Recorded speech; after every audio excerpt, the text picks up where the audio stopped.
Welcome to imperfect finance. இன்னைக்கு சந்தை எப்படி இருந்துச்சு அப்படிங்கிறத பார்த்துடலாம். நிஃப்டி 368 புள்ளிகள் சரிஞ்சு 25,810 முடிஞ்சிருக்கு. சென்செக்ஸ் 1,272 புள்ளிகள் சரிஞ்சு 84,299 புள்ளிகள்ல முடிஞ்சிருக்கு. இன்னைக்கு சந்தை எப்படி இருந்துச்சு அப்படிங்கிறத பத்தி நம்ம நாகப்பன் சார்கிட்ட கேட்டு தெரிஞ்சுக்கலாம். வாங்க ஷோக்குள்ள போலாம்.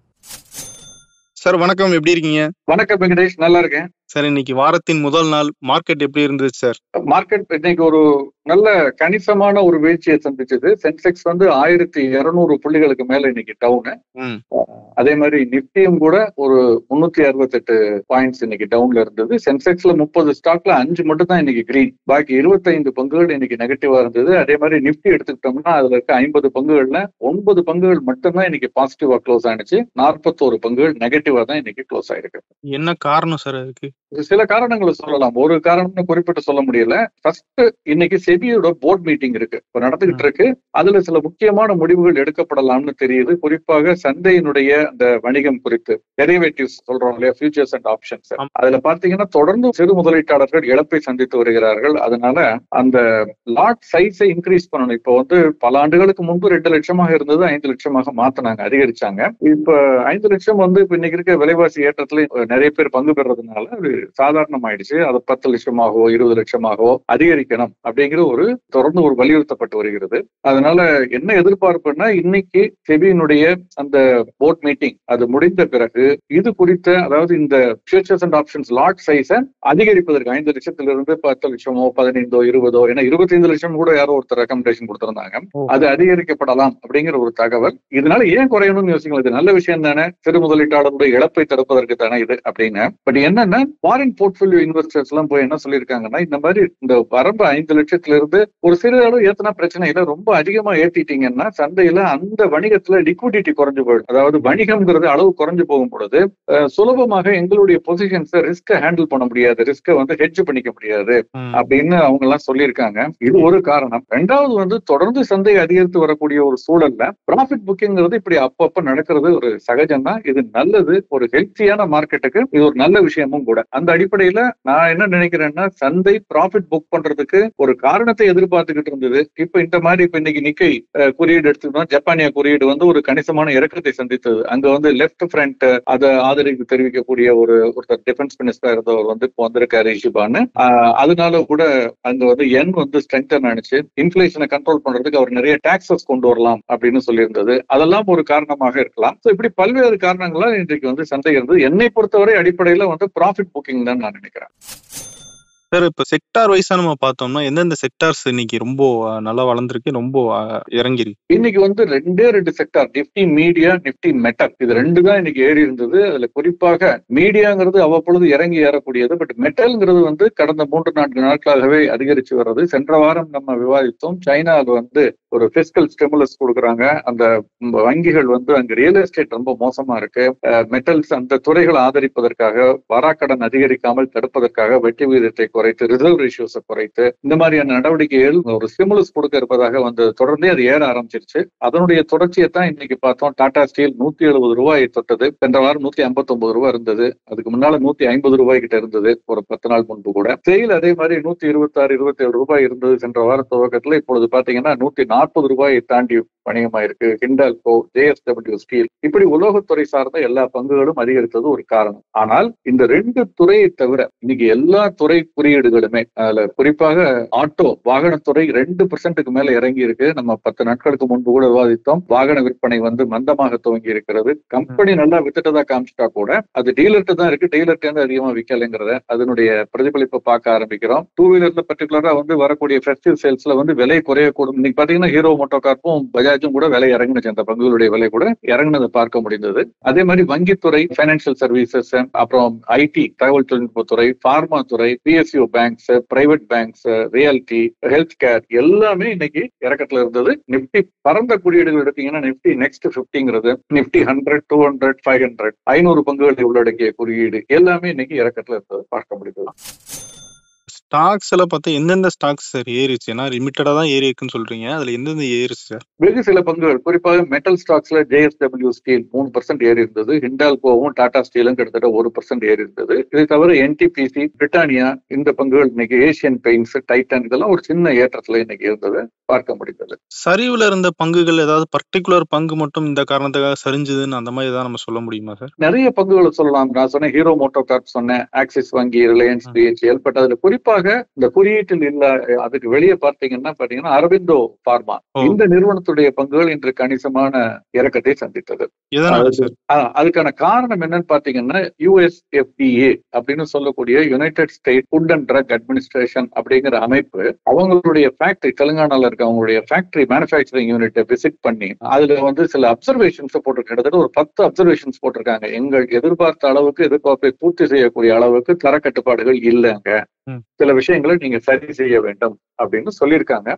இந்த மருந்துகள் எல்லாம் அமெரிக்காவில விற்கணும்னா அமெரிக்கால கரெக்ட். இது நம்ம கட்டுப்பாடுகள் இருக்கு. அமெரிக்காவோட அந்த தட்பவெப்ப நிலைக்கு, அங்க இருக்கக்கூடிய சூழலுக்கு, அங்க இருக்கவர்களுடைய உடல்நிலைக்கு ஏற்ப விற்கக்கூடிய ப்ராடக்ட்ஸுக்கு சில இன்கிரீடியன்ட்ஸ்ல சேஞ்சஸ் பண்ணுவாங்க பொதுவா. அப்படி பண்ணும் பொழுது அந்த இதுக்கு இல்ல அது அப்படின்னு சொல்லி அவங்க சொல்லியிருக்காங்க. அப்ப இவங்களுடைய ஏற்றுமதியை பாதிக்கும். அந்த மார்க்கெட்ல இவங்க கொஞ்ச நாளைக்கு இதை சரி செய்யற வரைக்கும் அவங்க ஏற்றுமதி செய்ய முடியாது. அதன் காரணமாகத்தான் அது இந்த மாதிரி இருக்கு, இறக்கத்துல இருக்குது. ஓகே சார், ஒரு நிறுவனம் பண்ற பிசினஸ் எப்படி இருக்கு அப்படிங்கறத இதுக்குதான் நம்ம வாட்ச் பண்ணிட்டே இருக்கணும்ல சார்? தொடர்ந்து வாட்ச் பண்ணிட்டு இருக்கணும். இப்ப இந்த US ஃபுட் அண்ட் ட்ரக் அட்மினிஸ்ட்ரேஷன்ங்கிறது அமெரிக்கர்களுக்கு அந்த நாட்டுக்குள்ள வரக்கூடிய உணவு, மருந்து இதெல்லாம் அவங்களுடைய பப்ளிக் ஹெல்த்தை பாதிக்காத வகையில பாதுகாப்பானதாக இருக்கிறதா, அந்த தேவையை பூர்த்தி செய்கிறதா அப்படின்னு குறிப்பா biological drugs, even veterinary drugs, மனிதர்கள் மட்டுமல்ல மிருகங்கள் சாப்பிடக்கூடியது, அவங்களுக்கு கொடுக்கக்கூடியது, இது எல்லாத்தையுமே ஆய்வு செய்துதான் அவங்க அங்க அனுமதிக்கிறார்கள். நம்ம இதையும் ஃபாலோ பண்ணணும். இதுல நம்ம தெரிஞ்சுக்க வேண்டிய ஒரு விஷயம் என்னன்னா, இது சரி செய்ய முடியாத ஒரு தவறு கிடையாது. கடந்த காலங்கள்ல பல நிறுவனங்கள், ஒர்க்ஹார்ட், இந்த மாதிரி பல நிறுவனங்கள், எல்லா நிறுவனங்களும் பாத்தீங்கன்னா இந்த மாதிரி அப்சர்வேஷன்ஸ் வந்தோன்னு அந்த பங்கினுடைய விலை ஓரிரு நாட்களுக்கு கணிசமான இறக்கத்தை சந்திக்கும். அதற்கு பிறகு பாத்தீங்கன்னா இவங்க அடிப்படையில் வலுவான நிறுவனங்கள், இந்த மருந்துக்கான தேவை தொடர்ந்து இருந்துகிட்டு இருக்கு. இது சரி செய்யப்படக்கூடிய குற்றச்சாட்டுங்கிறதுனால அதை சரி செய்தவுடன் மீண்டும் எழுப்பி அந்த பழைய நிலைக்கு செல்வதை கடந்த காலங்களில் நம்ம பார்த்திருக்கிறோம். சார், இப்போ கமாடிட்டிஸ் வரலாம் சார், கோல்டு, க்ரூட் ஆயில், இந்த விஷயங்கள்லாம் எப்படி இருந்துச்சு சார்? தங்கத்தை பொறுத்தவரை சர்வதேச சந்தையில ஒரு $2700 வெள்ளி என்று தொட்டிருந்தது. ஆனால் அதுக்கு தாண்டி போகல. அதற்கு பிறகு இப்ப $2650 சொல்லி கிட்டத்தட்ட 0.25% இறக்கத்துல இருக்கு. வெள்ளியினுடைய விலையுமே அந்த $32 தாண்டி ஒரு ஸ்டேபிளா போகாம அந்த ஸ்ட்ரகிள் பண்ணது இப்ப $31 கிட்ட வந்திருக்கு. கொஞ்சம் இறக்கத்துல 1% இறங்கி இருக்குது. அதேதான் நம்ம இங்க MCX சந்தையிலையும் பார்த்தோம்னா வெள்ளியினுடைய விலை கிட்டத்தட்ட 0.5% மேல இறக்கத்துல இருக்கு. 90,800 கிட்ட இருக்குது. அதே மாதிரி தங்கத்தினுடைய விலை ஒரு சிறிய இறக்கத்துல இருக்கிறத நம்ம பார்க்க முடிகிறது. ஒரு டெம்பரரி ஆறுதல்னு எடுத்துக்கலாமா சார்? இது வாங்க நினைப்பவர்களுக்கு இது ஒரு டெம்பரரியான ஒரு ஆறுதலா எடுத்துக்கலாம். ட்ரேட் பண்ணி இதை குறைஞ்ச விலைக்கு வாங்கி விற்கணும்னு நினைச்சவங்க கொஞ்சம் காத்திருக்க வேண்டியிருக்கும். மீண்டும் மீண்டும் மேலிடுவதற்கான வாய்ப்புகளே அதிகமாக இருக்கிறது. பட் ஒரு பக்கவாட்டு நகர்தலை நோக்கித்தான் இப்பொழுது ஒரு தற்காலிகமாக ஓரிரு வாரங்களுக்கு இருக்குங்கிற மாதிரி தான் தெரியுது சர்வதேச சந்தையை பார்க்கும் பொழுது. சார், க்ரூட் ஆயில் பிரைஸ் குறைஞ்சிட்டே இருக்குன்னு சொல்றாங்க. பெட்ரோல் டீசல் பிரைஸ் குறையுமா? அதுக்கான சிம்டம்ஸ் ஏதாவது தெரியுதா சார்? க்ரூட் ஆயில் பிரைஸ் எடுத்துக்கிட்டீங்கன்னா உண்மைதான். நம்ம ஒரு மாதத்துக்கு முன்பு $75 $76 இருந்தது. WTI க்ரூட், பிரெண்ட் க்ரூட் அதை விட அதிகமா இருந்தது. இப்போ இறங்கி $68 கீழே, $67 கீழே, 10% விழுந்திருக்கு. அதற்கு முன்பு $85 இருந்தது. ஓகே. சோ அப்ப சென்ற மாதம் பெட்ரோலியம் செக்ரட்டரி கூட பேசும்பொழுது ஒரு இடத்துல சொல்லியிருக்காரு, இந்த மாதிரி கச்சா எண்ணெய் தொடர்ந்து இந்த $74 $75 கீழே இருக்குமானால் இதை குறைப்பதற்கான யோசனைகளை அக்டோபர் மாதத்துல செய்வோம்னு சொல்லியிருந்தாரு. சென்ற வாரம் இக்ரா நிறுவனம், நம்ம கிறிசில் அது மாதிரி ஒரு தரக்குறியீடு அல்லது நிறுவனத்தை ஆய்வு செய்யக்கூடிய ஒரு நிறுவனம், பொருளாதாரத்தையும் பற்றி குறித்து வெளியிடுவார்கள். அவங்க ஒரு அறிக்கை வெளியிட்டிருக்காங்க, ஆய்வறிக்கை. அதுல என்ன சொல்றாங்கன்னா, பெட்ரோலிய பொருட்களுக்கான விலை, டீசல், பெட்ரோல் உள்ளிட்ட பொருட்களுக்கான விலையை $3 வரை குறைப்பதற்கான ஒரு சாத்தியக்கூறு இருக்கிறது. அதற்கான வலு இப்ப இந்த விலையில இருக்கு. எந்த விலையில சொல்றாங்க?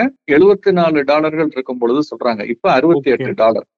அதனால 3க்கு மேல குறைக்கணும்னாலும் $3 குறைப்பதற்கான சாத்தியக்கூறுகள் நிச்சயமாக இருக்குதுன்னா இந்த பெட்ரோலிய பொருட்களுடைய விலை குறைதல் நமக்கு தெரியுது.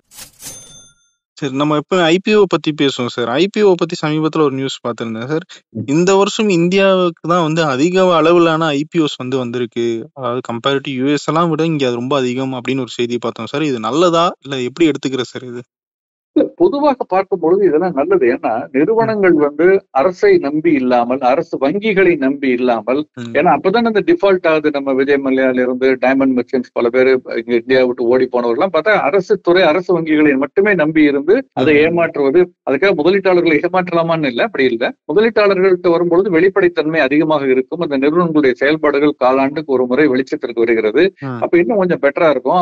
வங்கிகளை நம்பி இல்லாமல் இந்த மாதிரி ஒரு ரிஸ்க் கேபிட்டல் அதிகமா வர்றதுங்கிறது நல்லதுதான். ஆனால் தரமான பங்குகளாக இருக்க வேண்டும். அதுல முதலீட்டாளர்கள் முதலீடு செய்ய வேண்டும். அதுதான் ரொம்ப முக்கியம். அது மாதிரி பண்றாங்களாங்கிறத பார்க்கும் பொழுதுதான் கொஞ்சம் கவலை அளிக்கக்கூடியதாக இருக்கிறது. முதலீட்டாளர்களும் பட்டியலிடப்பட்ட உடனே ஒரு வாரத்துல வெளியே வந்துடுறேங்கிறதா செபியினுடைய அறிக்கை சொல்லுது. சோ இது நல்ல விஷயம் ஒரு பக்கம். உதாரணமா இன்னைக்கு பாத்தீங்கன்னா மன்பா பைனான்ஸ்னு ஒரு நிறுவனம், அந்த பங்குகள் இன்னைக்கு பட்டியலிடப்பட்டது 170 ரூபாய் அவங்களுடைய இஷ்யூ பிரைஸ். போன வாரம் தான் வந்தாங்க.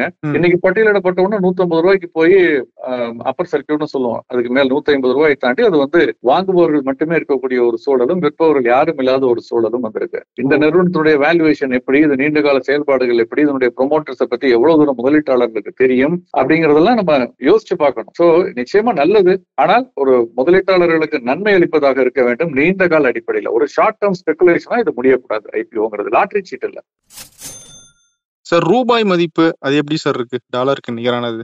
ரூபாய் மதிப்பு 84 இருந்தது 10 நாட்களுக்கு முன்பு, இறங்கி சென்ற வாரம் 83 ரூபாய் 50 பைசா தொட்டு வந்தது முன்பேற வணிகத்துல என்எஸ்சியில. இப்ப திரும்ப அந்த 84 ரூபாயை நோக்கி சென்று கொண்டிருக்கிறது. டாலருடைய மதிப்பு மீண்டும் உயர துவங்கி இருக்கிறது. ஆனா இந்த சின்ன ஏற்ற இறக்கங்கள்ங்கிறது அவ்வப்பொழுது சந்தையில இருக்கும். நம்ம அதை பத்தி அதிகமா கவலைப்பட வேண்டியதில்லை. பட் இது தங்கம் மற்றும் கச்சா எண்ணெயினுடைய இறக்குமதி விலையிலையும் ஒரு பாதிப்பை ஏற்படுத்தும் அப்படிங்கறத நம்ம கவனத்துல வச்சுக்கணும். ஏன்னா இன்னைக்கு பாத்தீங்கன்னா கரண்ட் அக்கவுண்ட் குறித்த புள்ளி விவரங்கள் இன்று மாலை சந்தை முடிந்த பிறகு வெளியிட இருக்கிறார்கள். இந்தியாவுடைய நடப்பு கணக்கு பற்றாக்குறை எவ்வளவு, ஏற்றுமதி எவ்வளவு, இறக்குமதி எவ்வளவு அப்படின்னு 2ஆம் காலாண்டு, அதாவது ஜூலை மாதம் துவங்கி செப்டம்பர் மாதம் இன்று முடிவடையக்கூடிய காலகட்டத்திற்கு கரண்ட் அக்கவுண்ட் குறித்த புள்ளி விவரமும், எக்ஸ்டர்னல் டெட்னு சொல்லுவோம் வெளிநாட்டு கடன் குறித்த புள்ளி விவரம், அதே மாதிரி இன்ஃப்ராஸ்ட்ரக்சர் அவுட்புட் எவ்வளவு இருக்கு. நம்ம மேனுஃபேக்சரிங் அவுட்புட் பாக்குறோம், சர்வீசஸ் அவுட்புட் பாக்குறோம். அதுல குறிப்பாக இன்ஃப்ராஸ்ட்ரக்சருடைய அவுட்புட் எவ்வளவு, சாலை எவ்வளவு போடப்பட்டது, இந்த மாதிரியான விவரங்கள் எல்லாம், இந்த 3 புள்ளி விவரங்கள் இந்தியாவை பொறுத்தவரை இன்று மாலை வெளியாகிறது. நாளை பாத்தீங்கன்னா HSBC manufacturing purchasing managers index அதனுடைய புள்ளி விவரம் வெளியாக இருக்கிறது. இந்த புள்ளி விவரங்கள் எல்லாமே பாத்தீங்கன்னா வரக்கூடிய நாட்களில் சந்தையினுடைய போக்கை நிர்ணயிக்கும். சரி, இன்னைக்கு சந்தையை பத்தி நம்ம விளையாட பேசியிருப்போம். நான் உங்களுடைய வாட்ஸ்அப் ஸ்டேட்டஸ் பார்த்திருந்தேன் சார். அதுல நீங்க நிறைய முதலீட்டாளர்கள் இந்த அதிக வட்டி தராங்க, அதிக ரிட்டர்ன்ஸ் தரேன்னு சொல்லி டிராப்ல மாட்டிக்கிறாங்க தொடர்ந்து செய்தி வந்துகிட்டு இருக்கதா நீங்க போட்டிருந்தீங்க. அதை பத்தி நம்ம கொஞ்சம் ஒரு விழிப்புணர்வு ஏற்படுத்துற மாதிரி சொல்லிடலாம் சார். நிச்சயமா. அதாவது இது நான் ஒரு செய்தி மந்தவெளியில ஒரு தம்பதியினர் இந்த மாதிரி நாங்க பங்கு சந்தையில முதலீடு செய்து உங்களுக்கு அதிக லாபத்தை ஈட்டு தருகிறோம் அப்படின்னு சொல்லி பணத்தை பெற்றதாகவும், அவர்கள் அதுக்கப்புறம் தராம இருந்ததாகவும் அவர்கள் கைது செய்யப்பட்டு காணாமல் போய் அப்புறம் தேடி கண்டுபிடிச்சு கைது செய்து இப்ப நடவடிக்கை எடுத்துக்கிட்டு வர்றாங்க. ஓகே, இது மாதிரி அதிக வட்டிக்கு ஆசைப்பட்டு, அதிக வருமானம் வேணும் ஆசைப்படுறது தவறு இல்லை. ஆனால் என்ன மாதிரியான சேஃப்கார்ட்ஸ் இருக்கு நமக்கு? இதுல ஒரு தவறு நிகழ்ந்தால் அதை எப்படி தட்டி கேட்க முடியும், யாரை வச்சு நம்ம அந்த பணத்தை மீட்க முடியும், அதற்கான சாத்தியக்கூறுகள் என்னங்கிறத பார்க்கணும். அந்த மாதிரி நம்ம பார்க்காமல் இப்படி ஒரு பிளைண்டா நம்ம பக்கத்து வீட்டுக்காரங்க போட்டாங்க, எதிர்த்த வீட்டுக்காரங்க போட்டாங்க அப்படின்னு போய் முதலீடு செய்யறதுங்கிறது சரியா இருக்காது. உதாரணமா நம்ம வீட்டுல கரண்ட் போனா என்ன பண்ணணும், நம்ம EBக்கு போன் பண்ணணும். ஆனா பெரும்பாலானவர்கள் பக்கத்து வீட்டுல போச்சா எதிர்த்த வீட்டுல கரண்ட் போச்சான்னு பார்ப்போம். போனுச்சுன்னா சும்மா இருந்துருவோம். இது ஏன்னா எல்லாருக்கும் போனிச்சுன்னா நமக்கு நல்லது, சந்தோஷம், நமக்கும் போயிருக்கு. யாருக்கும் போகலைன்னா தான் நம்ம போன் பண்ணி EBயை கண்ணாமன்னு கிடைக்கும் சார். அப்படி இருக்கக்கூடாது. நம்ம அதுவே நம்முடைய மனோநிலையை காட்டுது. எல்லாருக்கும் போறப்ப நம்ம விழுந்துட்டு நம்மளை பார்த்து யாரும் சிரிக்க மாட்டாங்க, நம்ம மட்டும் தனியா விழுந்தா சிரிப்பாங்கிறதுனால நம்ம துணைக்கு ஆள் சேர்த்துக்கிறோம். அப்படி இல்லை. முதலீடுங்கிறது நாம் தனிப்பட்ட முறையில் ஆய்வு செய்து, இன்னும் பக்கத்து வீட்டுக்காரர் எதிர்த்து வீட்டுக்காரர் தவறு செய்தால் அவங்களுக்கு நம்ம கூப்பிட்டு கண்டிக்கணும், அல்லது அவங்களுக்கு ஒரு ஆலோசனை சொல்லணும். இது தவறு, இப்படி ஆசைப்பட்டு நீங்க போடாதீங்க, நம்ம பாதுகாப்பா இதுல போடுவோம்னு சொல்லணும். இன்னொன்னு சொல்றேன், தெரிஞ்சே ரிஸ்க் எடுக்கிறது ஒரு மாதிரி, தெரியாமல் ரிஸ்க் எடுக்கிறது ஒரு மாதிரி. இது பாதுகாப்பானது, உறுதியானது நம்பி ஏமாறது ஒரு மாதிரி. இப்ப பங்கு சந்தைங்கிறது ரிஸ்க் தான், இல்லைன்னு நான் சொல்லல. ஆனால் நாம் தெரிந்து அந்த ரிஸ்க் எடுக்கிறோம். இதுல ரிஸ்க் இருக்கு, இதுல பணம் போறதுக்கான வாய்ப்பும் இருக்கு, அதிக வருவாயை கொடுப்பதற்கான வாய்ப்பும் இருக்குன்னு தெரிந்து நம்ம ரிஸ்க் அப்பிடைட்டுக்கு தகுந்த மாதிரி எடுக்கிறோம். இதை நான் தவறுன்னு சொல்ல மாட்டேன். ஏன்னா அவங்களுடைய ரிஸ்க் அப்பிடைட்டுக்கு தகுந்த மாதிரி அதை மீறி எடுக்கக்கூடாது. அதுதான் ரொம்ப முக்கியம். டெரிவேட்டிவ்ஸ் ட்ரேட்லயோ ஃபியூச்சர்ஸ் ஆப்ஷன்ஸ்லயோ பண்ணக்கூடாது. பட் இந்த மாதிரியான அடுத்தவங்க நமக்காக பண்ணி தர்றாங்க அப்படின்னா அவங்க எதுக்காக நமக்கு பண்ணி தரணும் அப்படிங்கறதையும் நம்ம யோசிக்கணும். ரொம்ப கவனமாக இருக்கு. ஏன்னா குறிப்பாக பங்குச்சந்தை எப்பொழுதெல்லாம் தொடர்ந்து 2-3 ஆண்டு காலகட்டம் புல்லிஷ் ட்ரெண்ட்ல போகுதோ, 2004 இருந்து 2007 அந்த மாதிரி போனுச்சு. திரும்ப 2017 இருந்து 19-20 வரைக்கும் அந்த மாதிரி போனுச்சு. இப்ப மீண்டும் அதே மாதிரி 2020 துவங்கி 24 இந்த மாதிரி காலகட்டங்களில் இதை எளிதாக மக்கள் நம்புவார்கள். பங்குச்சந்தையில பணம் பண்றதுன்னு சொன்னா அதனால பணத்தை கொடுப்பாங்கன்னு இதுக்கு ஒரு கும்பல் கிளம்பி அப்பப்ப கிளம்பியிருக்காங்க. இந்த ஃபெடெக்ஸ் போன் பண்ற மாதிரி. நம்ம இதுல சிக்காமல் இருக்கிறது ரொம்ப முக்கியம். டெய்லி 4 பேர் கால் பண்றாங்க சார் எனக்கு. ஆனா நீங்க சொன்னது இது புதிய தகவலா இருக்கு சார். இந்த மாதிரி புல்லிஷ் மார்க்கெட் அப்போ இந்த டிராப் ரொம்ப அதிகமா இருக்கும் அப்படிங்கிறது. ஆமா, இந்த டயத்துல கன்வின்ஸ் பண்றது ஈஸி. ஒரு விலை இறங்கிக்கிட்டே இருக்கும் பொழுது கன்வின்ஸ் பண்றது கஷ்டம். என்ன சார் நேற்று சொன்னீங்க இன்னைக்கு இறங்கிடுச்சுன்னு. பட் ஆனா ஏறும் பொழுது நேற்று சொன்ன இன்னைக்கு ஏறி இருக்குன்னு சொல்றது ரொம்ப ஈஸியா இருக்கும். நான் 3வது நாள் நான் சொல்லலைன்னா கூட அவங்களே என்ன கூப்பிடுவாங்க. ஃப்ராட் பண்றது ஈஸி. முதலீட்டாளர்கள் உஷாரா இருப்பாங்க அப்படின்னு நம்ம நம்பலாம். இன்னைக்கு நம்ம நிறைய தகவல் பேசியிருக்கோம் சார். அடுத்து இந்த குவார்டர்லி ரிசல்ட்ஸ் எல்லாமே வர தொடங்கும் அப்படின்னு சொல்றதுனால இந்த வாரம் கொஞ்சம் பிஸியா இருக்கும்னு நினைக்கிறேன். ஆமா, கண்டிப்பா அதை எதிர்பார்ப்போம் சார். நன்றி சார். நன்றி.